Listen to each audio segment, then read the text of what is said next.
পিরিতি গেলা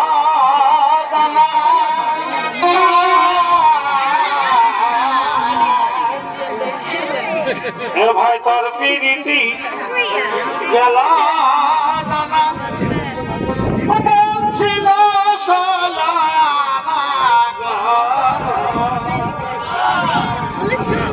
এগো তোর পিরিতি গেলা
তোমরা কি জানো ওই লঙ্কার রাজা রাবণ কৈলাস থেকে মহাদেবকে নিয়ে যাচ্ছে রাক্ষস করি লঙ্কাতে। একবার যদি রাবণ মহাদেবকে লঙ্কাতে পৌঁছাতে পারে তবে কৈলাসে ফিরে আসার আর কোন সম্ভাবনায় থাকবে না। আর যদি কৈলাসপতি মহাদেব কৈলাস না থাকে তবে সারা ব্রহ্মাণ্ডের জাগতিক ক্রিয়া বন্ধ হয়ে যাবে। এমনকি এই স্বর্গপুরী চলে যেতে পারে ওই রাক্ষসদের দখলে। হে প্রভু নারায়ণ, হে প্রভু নারায়ণ, আপনি তো অন্তর জানেন প্রভু, আপনি তো সবই জানেন। ওই লঙ্কাধিপতি মায়াবী রাবণ কৈলাস থেকে দেবাদিদেব মহাদেবকে আমি সবই জানি দেবগণ, আমি সবই জানি দেবগণ। এখন আর কাল বিলম্বের নাহি প্রয়োজন। ওই পথের মধ্যে যে কোনো উপায়ে রাবণকে আটকাতেই হবে। শোনো শোনো বরুণী, যাও যাও, তুমি গঙ্গা দেবীর সহযোগে সপ্ত নদীর জল রাবণের শরীরে প্রবেশ করাও, প্রস্রাবের বেগ বাড়িয়ে দাও, আর আমি রাখালের ছদ্মবেশে পথের মধ্যে ছলনার আশ্রয় নিয়ে মহাদেবকে রাবণের স্কন্ধ থেকে নামিয়ে দিব। চলো আর চিন্তার নাহি প্রয়োজন, শূন্য থাকিয়ে দেখো সবাই হরিহরের বিগ্রহ।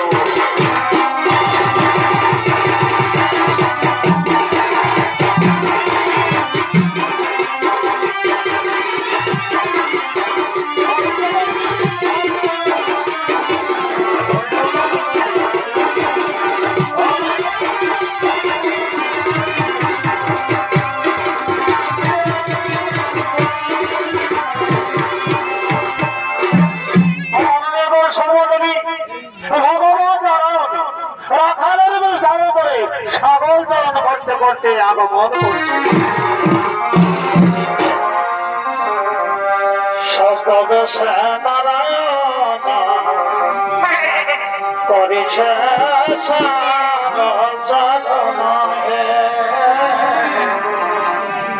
সপ্তদশে নারায়ণ করেছে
বেশি বাহাদুরি দেখাচ্ছি না, যেমন সিংটা দিব না পোকা করে দিব।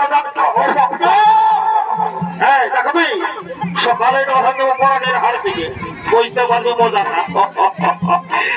তাই তোর বাবা এখনো বাসা মাইল নাই, বেলাটা ঘুরে গেল, আর একটা ভোকা কবিরে ঢুকে গেল, এখনো বাসা মাইল নাই। আজ আসুক হারাম জাতি, আজ আসুক, আজ আসুক চাপকাই চাপকাই বিটু দাম তুলে দিব।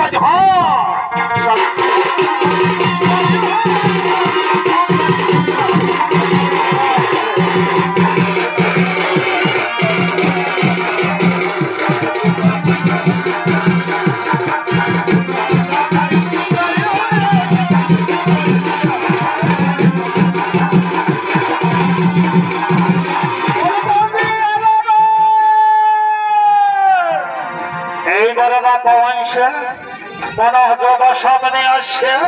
আজ আজ দেখান দিব মজাটা চমকাই পিঠে চাম তুলে দিব। বাড়ি হয়ে কোন দিকে ছাগল লেগেছে বাবা, প্রতিমকে বহাল করলে কোথাও খোঁজা পড়ে নাই। কোন দিকে ছাগল লেগেছে বলি, কোন দিকে আছে বলি, হয় দিকে আছে গে। হ্যাঁ বলো ভালো, তাকে গরম দেখাচ্ছ? হ্যাঁ তোমার কাজ কি বেটা, তোমার কিসের কি বলো না ভালো। সকালে তো ছাগল নিয়ে তৈরি দিয়েছ, ই বহাল ও বহাল, গাছতলা বসে বসে বাসি বাজাচ্ছ।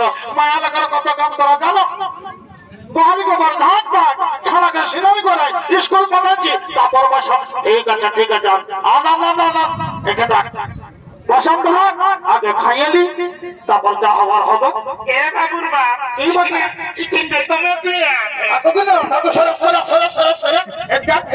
ভালোই বলছিস গো, কখন ঝুঁয়ে আনলে তার রেগে আছে। বলি হ্যাঁ গো শুনেলে তো আমাকে মরাবি তো বাঁচাবি, অন্য ভালো তো দেখি তো দেখি দেখি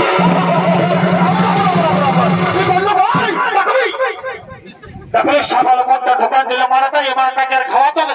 আমি কি করবো বলো না ভালো, তোরা কোনো দিয়েছিলি খাতে, তো খাতে নাও, খাতে বসে নিয়ে আর বাবা ইতিহাসটা গল্প শুরু করেছে। বাবা বাবা এদিকে এই শোনকে যা হবার হলে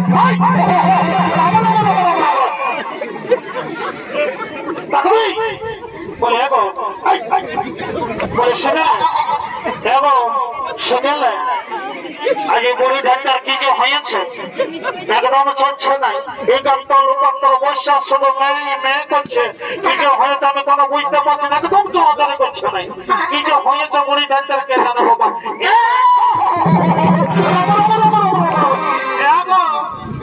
এদিকে সেদিকে আমি বুঝেছি কি বটে। বলে এগোটুকু আমাকে বুঝাই না কি হয়েছে, তোরা বুঝতে নাই পারছো, হ্যাঁ দেখতে নাই পারছো কি হয়েছে।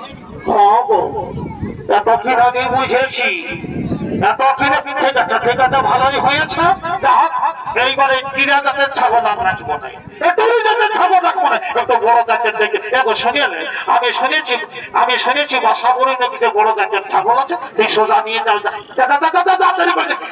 শুনিয়ে নাও, শুনেছি নাকি 100 করে টাকা।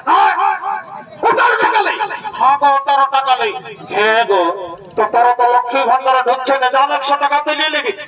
শুনিয়ে নাও, আমি দুদিন ব্যাংকে গেছি, ব্যাংকের বাবুরা বলছে এগো আজ ঘুরে যাও, আজ লিঙ্গ নয়। হ্যাঁ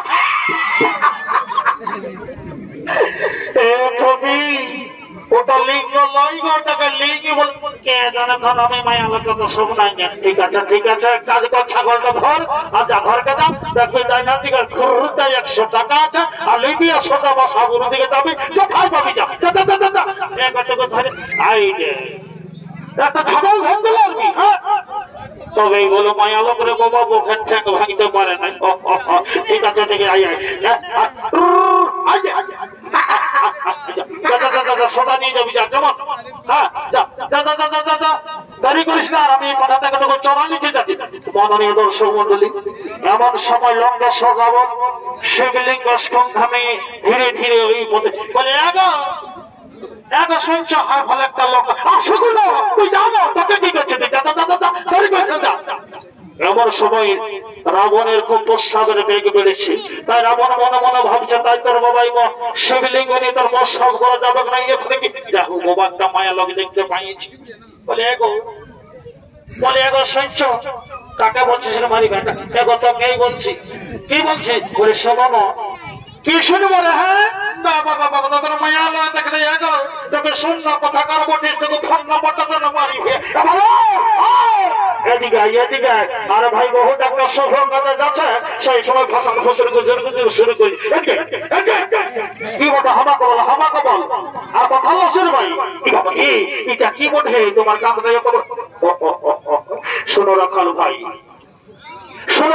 ভাই আমি হলাম লঙ্কেশ্বর রাবণ। আর এই যে আমার স্পষ্ট রয়েছে এ হলো শিবলিঙ্গ, এ হলো মহাদেবের শিবলিঙ্গ। শোনো ভাই একটু আমার উপকার করো, একটু ধরো ভাই আমার প্রস্রাবের খুব বেগ বেড়েছে, একটু ধরো এই মহাদেবকে নিয়ে তার প্রস্রাব করে যাবে না। শোনো ভাই আমি কিন্তু দুর্বল মানুষ বটি, বেশিক্ষণ ধরে রাখতে পারবো না। ঠিক আছে তুমি ধরো, আমি যাবো আসবো একদম। ঠিক আছে দাও কিন্তু শোনো রাখা কোনোভাবে কিন্তু বাড়িতে রাখবে না। ঠিক আছে তুমি তাড়াতাড়ি এসে যাও। ঠিক আছে যাই বাবা। কোন দিকে দিব নে দেখি না বাপ এটা চিলার মায়ের ছেলে কমিটি মানে মোড়া হবে। দেখি কোন দিকে যাবো। এদিকে ফাঁকা পাইছি বাবা, এদিকে দিয়ে দিই বাবা।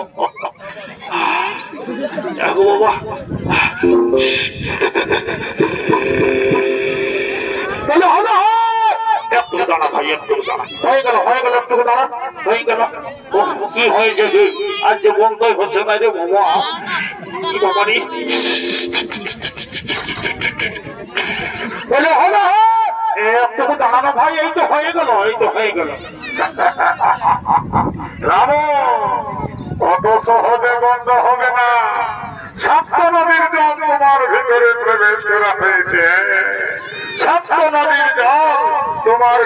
প্রবেশ করা হয়েছে। হে প্রভু মহাদেব, হে প্রভু মহাদেব, যে কার্যকে পূর্ণ করার উদ্দেশ্যে আমি ছদ্মবেশে এই পৃথিবী লোকে এসেছি, সেই কার্য সম্পূর্ণ করার সময় এসে গেছে। আপনাকে এই পবিত্র বৈদ্যনাথ নগরীর মাটিতে প্রতিষ্ঠিত করার অনুমতি দেন প্রভু, অনুমতি দেন মহাদেব।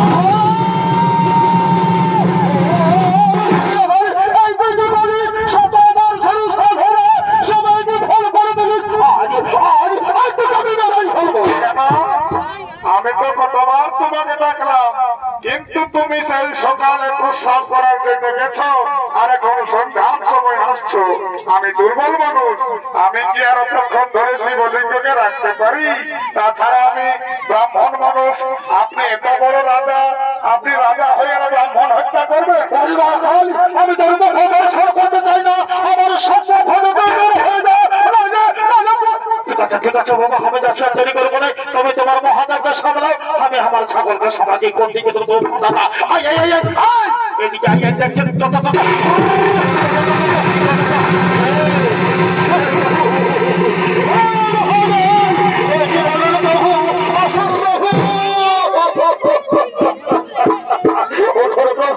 আসুন বাবু।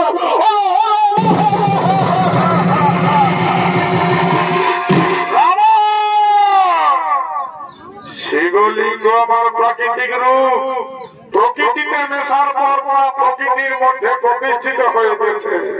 প্রকৃতিতে মেশার পর প্রকৃতির মধ্যে প্রতিষ্ঠিত হয়ে গেছে। প্রকৃতিতে প্রকৃতির রূপ হয়ে গেছে, আর প্রকৃতির নিয়ম হচ্ছে স্থান পরিবর্তন না করা। রাবণ, আমি তো তোমাকে কথা দিয়েছিলাম যে কৈলাস লঙ্কার মধ্যে যেমন কোন স্থানে আমাকে না মানা হয়, সেই শর্ত তুমি তো পালন করতে পারলে না রাবণ। তাই বলছি, তুমি ফিরে যাও লঙ্কাপুরী, তুমি ফিরে যাও ভোলানাথ, আমি আপনাকে না নিয়ে কিছুতে যাবো না, আমি আপনাকে নিয়েই যাবো। আসুন বাবু,